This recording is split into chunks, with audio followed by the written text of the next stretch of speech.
지금 미국이 윈비어 쇼크라고 발칵 뒤집어져 있다는 겁니다. 미국의 대학생 한 명이 버지니아 대학이죠.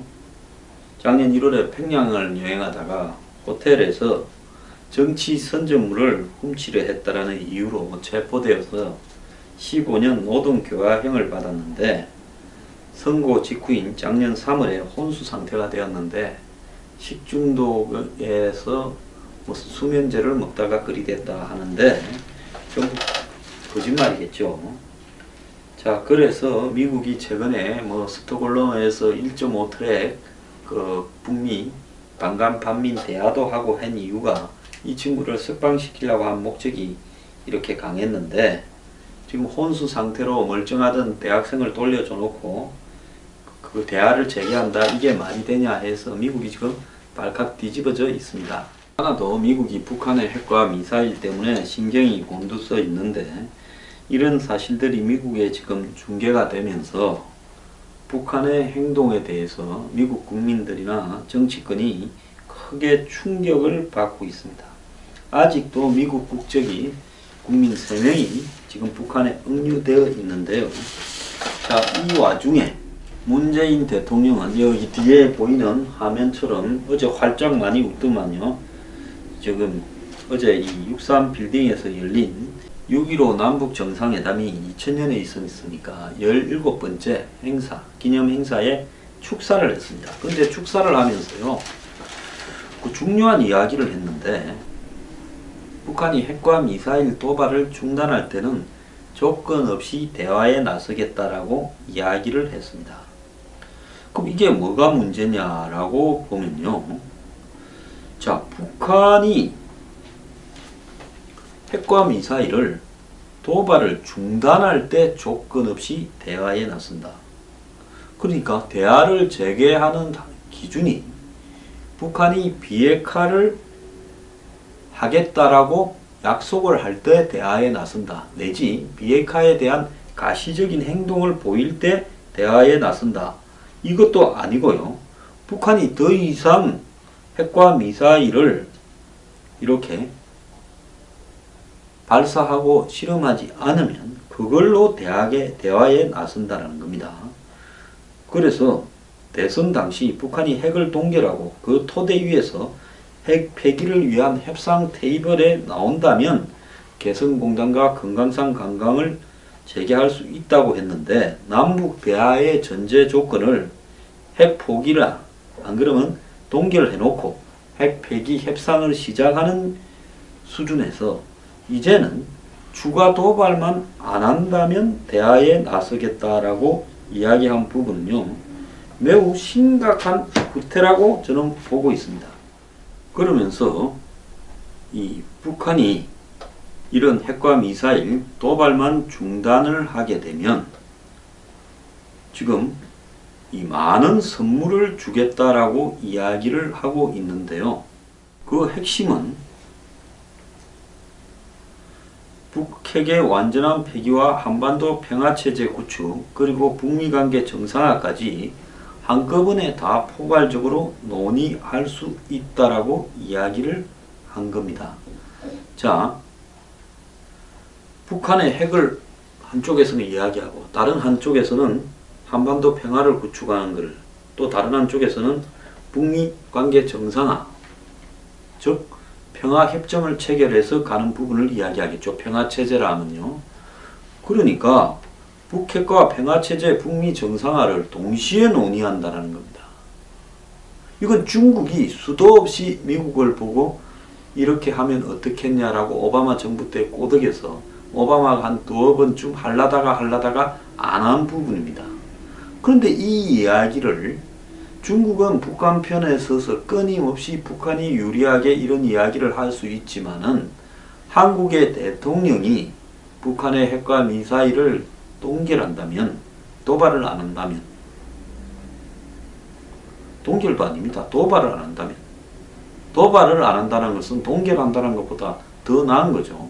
동결한다는 것은 더 이상 안 만든다는 거고, 도발을 안 한다면 너네들이 만들든가 안 만들든가 관계없는데 겉으로 그게 보이지만 않으면이라는 내용을 포함하는 거 아니겠습니까?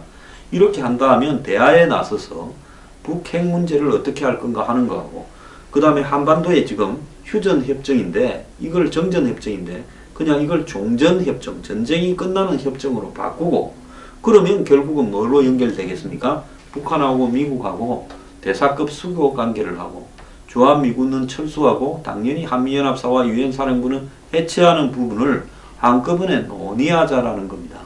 그러면 북한은 없던 핵을 만들어가 협박을 좀 하고는 핵을 완전히 폐기하지 않은 상태에서도, 지금 북한 핵을 완전히 폐기시킬 수 있다고 봅니까? 숨겨놓으면 누가 그것을 완벽하게 확인할 수 있겠습니까? 미사일을 숨겨놓으면 이미 기술은 가지고 있는데, 얼마든지 만들 수 있는데,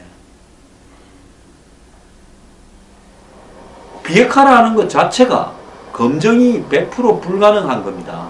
근데 검증이 100% 불가능한 북한에는 틀림없이 이 협상을 할, 지금은 할 이유도 없지만은 인정해 달라고 하겠지만, 북한이 작전상으로 비핵화 하겠다고 이야기를 하고 협상을 진행하면서 이 정전협정을 종전협정으로 바꾸고, 뭐 한미연합사, 유엔사령부 다 해체하고 주한미군 철수하고 북미 대사관계 수립하자, 이렇게 이야기를 하면서 우리는 다 없앴다고 하고, 형식상으로 미국이나 뭐 IAEA에서 없앴는지 한번 뒤져보겠지만은 북한에 숨겨놓은 거를 그 큰 땅덩어리에서 어떻게 찾을 수 있겠냐라는 겁니다. 근본적으로 이미 만들어진 북한의 핵과 미사일은 비핵화하는 것이 사실상 불가능한 부분인데요. 이런 이야기를 중국이 중재를 한다는 것은 있을 수 있다고 봅니다.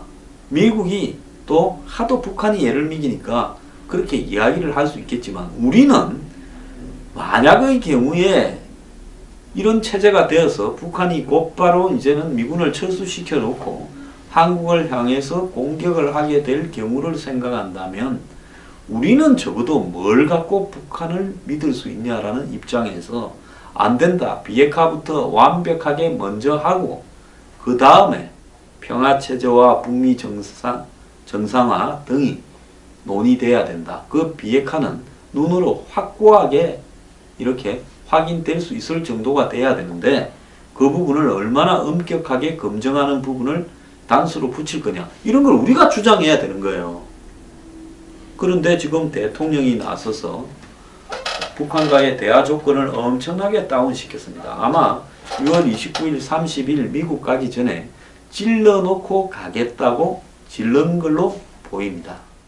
일부 한국의 진보 좌파들은 북한이 윈비어를 석방한 부분을 가지고 이것이 마치 북미 관계 개선이 될 신호탄이다, 닫혔던 뉴욕 채널이 복원되었다. 이 닫혔던 뉴욕 채널이라는 것은 뉴욕에 있는 북한의 유엔 대표부와 미국 사이에 어떤 대화가 되는 것, 그 부분을 이야기하는데요. 이번에 이 윈비어 석방을 놓고 이 북한이 대화를 거부해 오다가 노르웨이 오슬로에서 북한의 육자회담 수석 대표 조셉 윤과 그 다음에 북한에서는 최선희 외무성 북미 국장이 있었고요. 그 다음에 부시 때 유엔 대사를 했던 토마스 피커링, 또 사성 장군 출신인 윌리엄 펠런, 그리고 로버트 아인혼 같은 미국의 이 핵협상 전문가, 국무부 특보 등이 참가를 했습니다. 나름대로 비중이 있는 이 인물들이요, 이 윈비어를 석방시키기 위해서 오슬로에서 회동을 했는데요. 이 부분을 한국의 진보 좌파들은 북미 관계가 현 시점에서 진전될 수 있는 신호라고 이렇게 생각을 하고, 여기에 이어서 그동안에 닫혀있던 뉴욕 채널도 이렇게 열리고 있다. 즉 지난 6월 6일에는 이 지성남 유엔 주재 북한 대사가 뉴욕에서 조셉 윤을 만났다는 겁니다. 그래서 오슬로와 뉴욕에서 윈비어 석방 때문에 이렇게 접촉을 했다라는 모양새를 띠고 있지만은, 실질적으로 미국 측의 1.5 트랙에 해당되는 인물들이, 반관 반민 성격을 가진 인물들이 북한 측과 접촉을 했다라는 사실이 더 중요한 거 아니냐, 이렇게 보고 있는데요. 자, 이 북한과 미국 간에 창구를 열어놓을 수 있을지는 모르겠지만은 현 상황에서 근본적으로 북한 문제를, 이렇게 북핵 문제를 해결하지 않은 상태에서 미국이 북한과 전격적인 대화로 갈 가능성은 저는 없다고 보고 있습니다. 이런 부분들을 북한이 자꾸 찔러보고 있는데 이걸 갖다가 우리가 잘못 해석해서요, 우리는 기준을 확 낮춰서 북한과 지금 대화를 하고 지원을 하겠다라고 가게 되면 어제 이야기한 문 대통령의 북한의 핵과 미사일 이 도발 중단이 대화의 전제 조건이고, 그리고 더 나아가서 북핵 비핵화와 평화협정과 그 다음에 북미 수교를 같이 한 덩어리로 올려놓고 요구한다는 것은 그동안 중국이 북한을 대신해서 미국에 요구해오던 조건을 한국의 대통령이 공식 행사에서 확인을 해줬다라는 측면에서요, 저는 매우 충격적이라고 생각을 합니다. 왜 우리가 북한과 중국의 조건과 똑같은 이야기들을 하느냐 하는 겁니다.